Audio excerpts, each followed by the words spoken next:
జై శ్రీరామ్. శ్రీమాత్రే నమః. శ్రీ గురుభ్యో నమః. 2026 సంవత్సరం ఆగస్ట్ 2వ తారీఖు నుంచి 2026 సంవత్సరం సెప్టెంబర్ 2వ తారీఖు వరకు కూడా ఖగోళంలో ఒక విశేషాంశం గోచర రీత్యా చోటు చేసుకుంటుంది.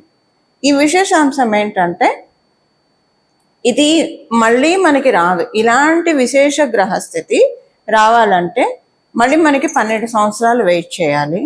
అసలు ఈ విశేషాంశం ఏంటి, దీనివల్ల ద్వాదశ రాశుల వాళ్ళకి, ద్వాదశ లగ్నాల వాళ్ళకి ఎలాంటి ఫలితాలు ఉండబోతున్నాయి, దీన్ని మనం బలోపేతం చేసుకోవడానికి, ఏదైనా ఒక విశేషాంశం ఉందంటే దాన్ని బలోపేతం చేసుకోవడానికి ఏ పరిహారాలు చేసుకోవాలి, అసలు ముందుగా ఈ విశేషాంశం దేన్ని సూచిస్తుంది, ఏ గ్రహాల వల్ల ఈ విశేషాంశాన్ని మనం చూడబోతున్నాం, ఇది మనం ఇప్పుడు మొదటగా చూద్దాం. మనందరికీ తెలుసు, దేవగురువైన బృహస్పతి తన ఉచ్చక్షేత్రమైన కర్కాటక రాశిలో ఆయన సంచారం ఉంది.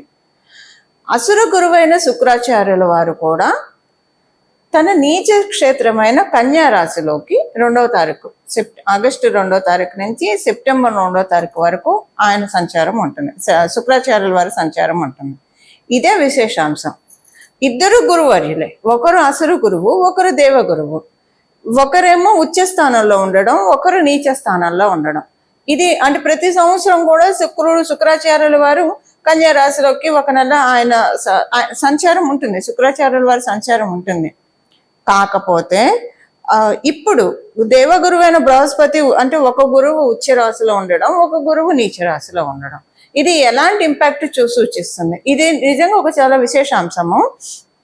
మళ్ళీ మనకి ఇలాంటిది గురు భగవానుడు మళ్ళీ గురుదేవులు వారు మళ్ళీ కర్కాటక రాశిలోకి రావడానికి 12 సంవత్సరాలు పడుతుంది. కర్కాటక రాశి నుంచి జరిగిపోయాక మళ్ళీ మనకి ఈ 1 మంత్ ఉండే ఇది ఈ విశేషాంశం చూడటానికి మనం 12 సంవత్సరాలు వేచి ఉండాలి. అప్పుడు మళ్ళీ మనకు వస్తుంది. అసలు ఏంటండి ఈ విశేషాంశం వల్ల మనకి ఏంటి లాభము? మనకి గురు భగవానుడు ఉచ్చ స్థానంలో ఉండడం వల్ల, అంటే శుక్రాచార్యుల వారు నీచ పొంది ఉన్నారు కదా, అది ఎలా ప్లస్ అవుతుంది? ఇద్దరు ఉచ్చ స్థానాల్లో ఉంటే అప్పుడు అది చాలా ప్లస్ అవుతుంది. మళ్ళీ ఆయన అలా వచ్చినప్పుడు మళ్ళీ మనం మాట్లాడుకుందాం. ఉచ్చ స్థానంలో ఉంటే అది ప్లస్ అవుతుంది. కానీ నీచ స్థానంలో ఉన్నాడు కదా, నీచ స్థానంలో ఉంటే ఎలా ప్లస్ అవుతుందంటే, ఎవరి జాతకంలో అయినా అసలు మనందరికీ కూడా ఒకళ్ళ జాతకం అనేది ఉంది. ప్రతి ఒక్కళ్ళ జాతకానికి శుక్రబలం అనేది అనివార్యం, కావాల్సిందే. శుక్రబలం ఉండడం వల్ల మేజర్ ప్లస్ పాయింట్స్ ముందు మనం తెలుసుకుందాము. చాలా ఈజీ గోయింగ్ నేచర్ ఉంటుంది. ఇది కూడా ఇంత చిన్నదాన్ని చిలువలు పలవలు చేసి పెద్ద సీన్ క్రియేట్ చేసి పెద్ద డ్రామాలు క్రియేట్ చేయడం ఇలా ఉండదు. ఫర్గెట్ అబౌట్ ఇట్ అనుకుంటారు, వెళ్ళిపోతారు. ఏదైనా ఒక హర్టింగ్ జరిగినా, ఏదైనా ఒకటి వాళ్ళకి చీటింగ్ జరిగినా, ఏది జరిగినా కూడా సరే కాలగమనంలో ఇలాంటివి జరుగుతూ ఉంటాయి అంతే. ఇక్కడ గురుబలం కూడా కలిసి ఉంటే, గురు శుక్రుల బలం ఉంటే ఎలా ఉంటుందంటే, మేబీ వీడి కాకపోతే ఇంకొకళ్ళేమో, అంతే. ఇక్కడతో అయిపోయింది. ఇక్కడతో మనకున్న కర్మ పెండింగ్, పాపకర్మ క్షయం అయిపోయింది, అంతే. ఇంకా ముందు మనల్ని మనం రిఫైన్ చేసుకుందాం. ఇంకా ముందు మనల్ని మనము ఇలాంటి పాపకర్మల్లో ఇన్వాల్వ్ అవ్వకుండా పుణ్యకర్మల్లో మనం పెట్టుకుందాం, సత్కర్మల్లో మనం పెట్టుకుందాం. అసలు ఏదైనా కూడా ఈజీ గోయింగ్ నేచర్ని ఇస్తాడు. అసలు మామూలుగా కూడా శుక్రాచార్యుల వారు ఒకటి కాంపిటేటివ్ ఎగ్జామ్ రాశారు, సక్సెస్ రాలేదు. సో ఇంకా నేను ప్రయత్నం చేయాలేమో, అంతే. అది పెట్టుకొని ఏదైతే క్యాలిక్యులేటెడ్గా ఉంటారు, చాలా ప్రొడక్టివ్గా ఆలోచిస్తారు. ఏం ఆలోచిస్తే వాళ్ళకి ఫ్యూచర్కి గ్రోత్ ఉంటుందో, అంతేకాని అది రాలేదు అని ఇంకా అదే పట్టుకొని అదే చదువుకొని అలా ఉండదు శుక్రాచార్యుల వారి బలం అంటే. అలాగే ఉద్యోగంలో కావచ్చు, వ్యాపారంలో కావచ్చు, ఎక్కడైనా స్పీడ్ బ్రేకర్లు మనకి రోడ్డుకి ఎంత అవసరమో, స్పీడ్ బ్రేకర్లు లేకపోతే యాక్సిడెంట్స్ అవుతాయి. అలాగా మధ్యలో ఇలాంటి సిచ్యువేషన్స్ మన జీవితంలో వచ్చేది. ఏదైనా కొంచెం వృత్తిలో కావచ్చు, వ్యాపారంలో కావచ్చు, ఒడిదుడుకులు వచ్చాయంటే అదొక స్పీడ్ బ్రేకర్. దేవత మనకు అందిస్తున్న ఆశీస్సులు. ఈ స్పీడ్ బ్రేకర్తో మనం స్లో అయినా తర్వాత నార్మల్గా వెళ్ళిపోతుంది. అక్కడ స్పీడ్ బ్రేకర్ లేకపోతే ఎలాగైతే వాహన ప్రమాదాలు జరుగుతాయో, ఇక్కడ లేకపోతే మేబీ మొత్తానికి ఉన్న యోగం అంతా కొలాప్స్ అయిపోవచ్చు. అందువల్ల ఇలా జరుగుతుంది. అంటే థాట్ ప్రాసెస్ ఇలా ఉంటుంది. ఒక పాజిటివ్ వేలో చూస్తారు, చూసి అయ్యో నాకే నష్టం వచ్చింది, నాకే ఎందుకు కష్టం వచ్చింది, నేనే కష్టపడుతున్నా, ఇలా ఆలోచించరు. ఇలా ఆలోచిస్తూ ఉన్నారంటే జరిగినవి తవ్వుకుంటూ ప్రపంచంలో ఎక్కడ లేని కష్టాలు మనకే ఉన్నట్లు వాళ్ళకే ఉన్నట్లు భావిస్తే ఇది సెనెస్చర్డ్ బ్యాడ్ సెనెస్చర్డ్ ఇన్ఫ్లుయెన్స్ వల్ల ఇలాంటి ప్రాబ్లమ్స్ వస్తాయి. అదేమవుతుందంటే పదే పదే పదే పదే అలా ఆలోచిస్తున్న వాళ్ళు వాళ్ళ జీవితంలో జ్యేష్ఠాదేవిని ఆహ్వానిస్తున్నట్టే.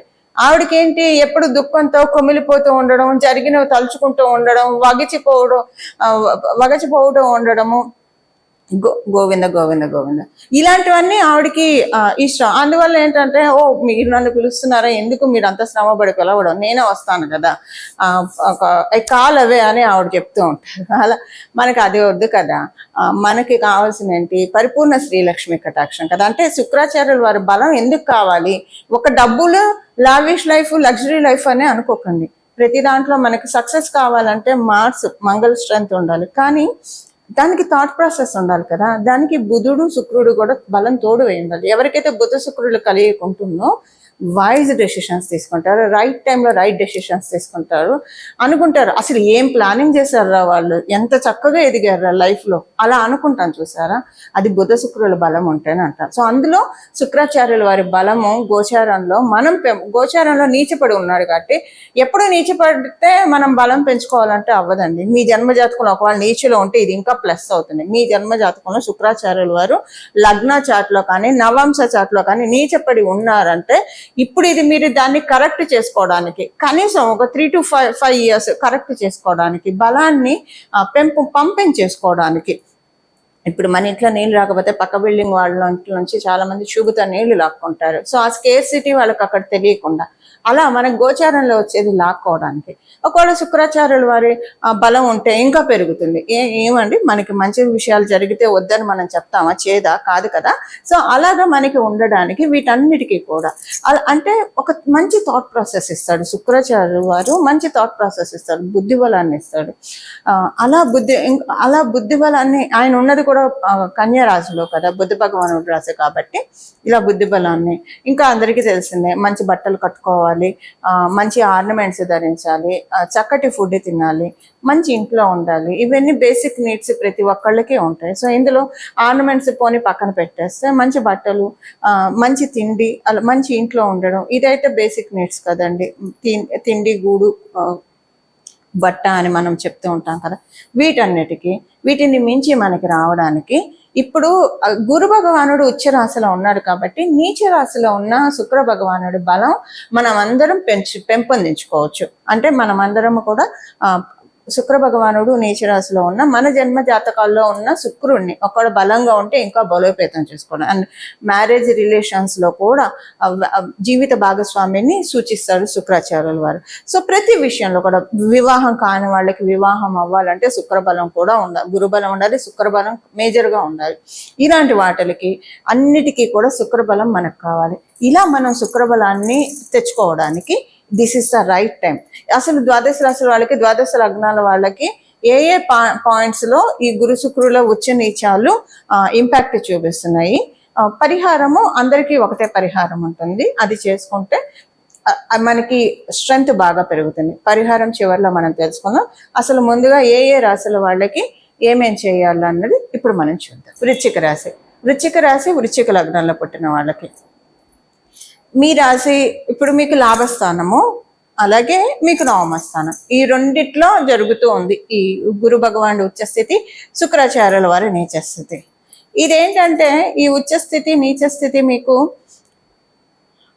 మంచి మార్పులు తెచ్చిపెట్టబోతుంది. ఏ విషయంలో అదృష్టం ఉండాలి, లక్ ఉండాలి వాళ్ళకి అని అనుకుంటాం. ఇప్పుడు వీళ్ళకి ఏంటి మిడాస్ టచ్ అని కొన్నిసార్లు మనం అనుకుంటాం. అంటే సో నక్క తొక్క తొక్కొచ్చారు ఇలా అనుకుంటాం కదా, పట్టిందల్లా బంగారం అవుతుంది అని అంటారు కదా. అది ఇప్పుడు వృశ్చిక రాశి వృశ్చిక లగ్నంలో పుట్టిన వాళ్ళకి అంత చక్కగా ఉంది. అయితే మళ్ళీ కండిషన్స్ అప్లై. మీ జన్మజాతకం అసలు బాగోలేదనుకోండి, లేదా కొంచెం యావరేజ్గా ఉన్నా మీరు దీన్ని పూర్తిగా తీసుకోలేరు. కొంచెం వస్తుంది. ఇప్పుడు మీరు ఏదైనా పని చేస్తున్నారు, అక్కడ ఇటువరకుతో పోలిస్తే బోనస్ లేదా మీకు ఇన్సెంటివ్స్ రూపంలోనే డబ్బులు వస్తాయి. అంతకు ముందుతో పోలిస్తే డబ్బులు వచ్చే హ్యాపీగా అనిపిస్తుంది. ఆ తర్వాత మళ్ళీ రావు కదా. ఇది 3 సంవత్సరాలు ఉండే ఇది. అందువల్ల ఇప్పుడు మనం తెచ్చుకోబోయే పరిహారం కూడా చేసుకోండి. మీ జీవితం మిడాస్ టచ్ని మీరే చేసుకోవాలి. గోచారం ఉన్నదే అందుకని.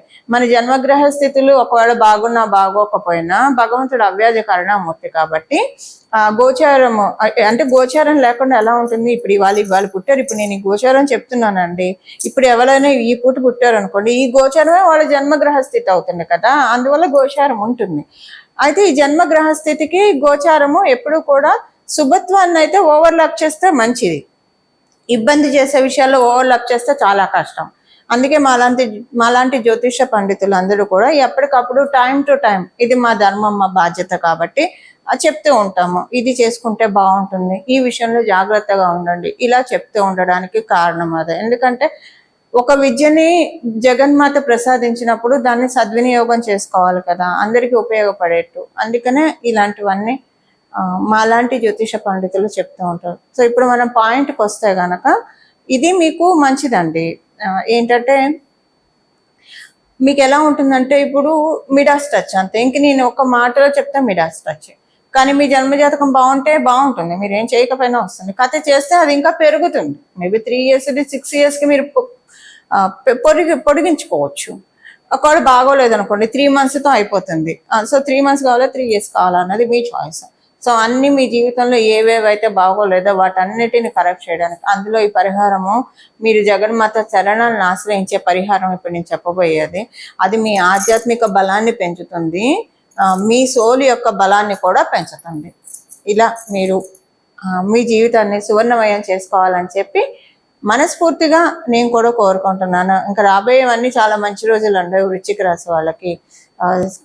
27 April తర్వాత చూడండి, ఇంకా బాగుంటుంది మీకు. ఇప్పటి నుంచి మీకు ఇండికేషన్స్ కనిపిస్తూనే ఉంటాయి. ఈ పరిహారం కూడా చేసుకోండి, ఎందుకంటే పాపం వృశ్చిక రాశి వాళ్ళు 2025 లోపల, 2025 నుంచి పర్లేదు బాగానే, 2025 సోసోగా ఉంది, 2026 బాగుంది, 2025 సోసో కంటే ఎక్కువే ఉంది. బట్ అంతకు ముందు చూస్తే ఘోర నరకమే చూసారు. నరకం ఎక్కడో లేదు, భూమండలంలోనే ఉంది అనే ఒక కన్క్లూషన్ కూడా వచ్చేసి ఉంటారు చాలా మంది మీలో. ఎక్కడో మరి మీ జన్మజాతకం బాగా ఉన్న వాళ్ళకి కొంచెం అంత అనిపించకపోవచ్చు, అయితే ఏంటి కష్టాలు అని అనిపిస్తుంది. బట్ రిమైనింగ్ పీపుల్ అంటే 90% పీపుల్ స్వర్గ నరకాలు ఎక్కడో ఉండవు, భూమి మీదే ఉంటాయేమో అన్నంత చందాన్ని అనుభవించారు. ఇంక ఇప్పుడు ఆనంద బాష్పాన్ని కార్చండి, రిజాయిస్ చేసుకోండి, మంచి రోజులు వస్తున్నాయి. ఓకేనా అండి? ఇవి మీ రాశి యొక్క ఫలితాలు. కాలపురుషుడి కుండలిలో నుంచి చతుర్థ మరియు షష్ఠ రాశుల్లో ఉన్న గురు శుక్రుల బలాన్ని, అంటే వాళ్ళిద్దరూ కూడా ఒకళ్ళ నుంచి ఒకళ్ళు తృతీయ లాభస్థానాల్లో కూడా ఉన్నారు. గురువు నుంచి శుక్రాచార్యుల వారిని చూసుకుంటే తృతీయ స్థానం, శుక్రాచార్యుల వారి నుంచి బృహస్పతిని చూసుకుంటే దేవగురువు అని బృహస్పతిని చూస్తే లాభస్థానంలో ఉన్నారు. ఇది లాభస్థానంలో ఉన్నారు కాబట్టే మనకి గురు శుక్రుల బలాన్ని పెంచుకోవడానికి ఇది చాలా సదావకాశము. వీళ్ళిద్దరు బలం ఉంటే చాలు. అంటే ఒక అజ్ఞాన అంధకారాన్ని తొలగించేది జీవితంలో ఎవరైనా ఉన్నారంటే అది కేవలంగా గురువు మాత్రమే. అజ్ఞానం వల్లే తప్పులు చేస్తూ ఉంటాం. ఒక్కోసారి మొండి పట్టుదలతో కొంతమందిని మనం చూస్తూ ఉంటాము. ఎవరేం చెప్పినా వినరు, వాళ్ళు పట్టిందే తాపట్టిన కుందేలకే 3 కాళ్ళు అనుకొని చాలా ఇబ్బందులు పాలవుతూ ఉంటారు. ఒక్కసారి మనకి పూజ్య గురువర్యులు వేమన గారు కూడా చెప్పారు కదా, వినదగున ఎవరు చెప్పినా అని. కనీసం విని ఓకే వీళ్ళు చెప్పిన దాంట్లో పాయింట్ ఉందో లేదో చూసి, ఒకవేళ పాయింట్ ఉంది, మన క్షేమాన్ని కోరి చెప్తున్నారు, మార్చుకుందాం. ఒకవేళ పాయింట్ లేదు, వదిలేసేద్దాం. వీళ్ళు ఏదో ఈషతో చెప్తున్నారు, అసూయతో చెప్తున్నారు, వదిలేసేద్దాం. ఈ వివరణ మనకు ఉండాలి. ఈ వివరణ లేదా మనంతట మనకే మంచి థాట్స్ రావడానికి గురు బలాన్ని బేసిక్గా 2 గురువుల బలాన్ని పెంపొందించుకోవడానికి మనం చేయాల్సిన పరిహారం ఇప్పుడు చూద్దాం. పరిహారం వచ్చేసేసి ఇక్కడి నుంచి మొదలుకొని, అంటే 2026 సంవత్సరం ఆగస్టు 2వ తారీఖు నుంచి 2026 సంవత్సరం సెప్టెంబర్ 2వ తారీఖు వరకు కూడా, మళ్ళీ డేట్స్ రిపీట్ చేస్తున్నా, 2026 సంవత్సరం ఆగస్టు 2వ తారీఖు నుంచి 2026 సంవత్సరం సెప్టెంబర్ 2వ తారీఖు వరకు ఈ సమయంలో ప్రతిరోజు కూడా ఉదయం మరియు సాయంత్రం లలిత సహస్రనామాన్ని చదవాలి. ఒకటి. రెండవది దక్షిణామూర్తి స్తోత్రాన్ని కూడా, శ్రీ గురు దక్షిణామూర్తి స్తోత్రాన్ని కూడా చదవడం కావచ్చు, వినడం కావచ్చు, చేయొచ్చు. దక్షిణామూర్తి తత్వంలోనే అమ్మవారు ఇమిడి ఉంటుంది, స్వామిలోనే అమ్మవారు ఇమిడి ఉంటుంది. అందుకే మనకి లలిత సహస్రనామంలో గురుమూర్తి, గురుమాత, గోమాత, గుహ జన్మభు అని ఒక నామం ఉంటుంది. అంటే అమ్మవారు సాక్షాత్ గురుమూర్తి రూపిణి, రాజసామల అమ్మవారి రూపంలో, సరస్వతి రూపంలో అమ్మవారు మనల్ని కరుణిస్తూ ఉంటుంది, కటాక్షిస్తూ ఉంటుంది. ఈ సమయంలో అందరూ కూడా గురు శుక్రుల బలాన్ని పెంపొందించుకుంటే మీకు తేడా తెలిసిపోతుందండి. ఒక 11 రోజుల్లో మీ జన్మ జాతకం బాగుంటే 3 రోజుల్లోనే, ఇంకా బాగా ఉంటే 3 గంటల్లోనే మంచి మార్పులు మీరు చూస్తారు. కానీ అత్యంత భక్తి శ్రద్ధలతోటి చదవాలి. చదవడం రాని వాళ్ళు వినండి. గురు దక్షిణామూర్తి స్తోత్రం, లలితా సహస్రనామ స్తోత్రం ఉదయం సాయంత్రం. చాలా మంది వర్కింగ్ ఉంటారు, మగవాళ్ళు కావచ్చు, ఆడవాళ్ళు కావచ్చు. మరి మేము బయట ఉంటాం కదండి అంటే మీరు ఇంటికి వచ్చాక స్నానం చేసి చక్కగా ఉతికిన బట్టలు ధరించి వినండి. 2 పూట్ల కుదరదు, కొన్ని పొద్దున పూటే చదవండి, 2 సార్లు చదవండి. ఒకటే లేదా వినండి పొద్దున పూటే. సాయంత్రం పూట చంద్రుడిని చూసి నమస్కారం చేసుకోండి. ఆకాశంలో ఇప్పుడు శుక్లపక్షంలో అయితే చంద్రుడు కనిపిస్తూ ఉంటాడు. కృష్ణపక్షంలో అంటే మనకు అమావాస్య రోజు కనిపించడు, తర్వాత కూడా కొన్నిసార్లు మబ్బుల్లో కనిపించడు. ఆకాశంలో చంద్రుడు ఉంటాడు కాబట్టి ఆయన చూసి దండం పెట్టుకోండి. దీంతో పొద్దున్నే ఉదయాన్నే సూర్యచంద్రులు అమ్మవారికి కళ్ళు, అలాగే పరమశివుడికి 2 కళ్ళు, ఆయనకి 3వ కన్ను అగ్ని, సూర్య శశాంక వహ్ని నయనం అని చెప్తాం మనం ఆయనకి.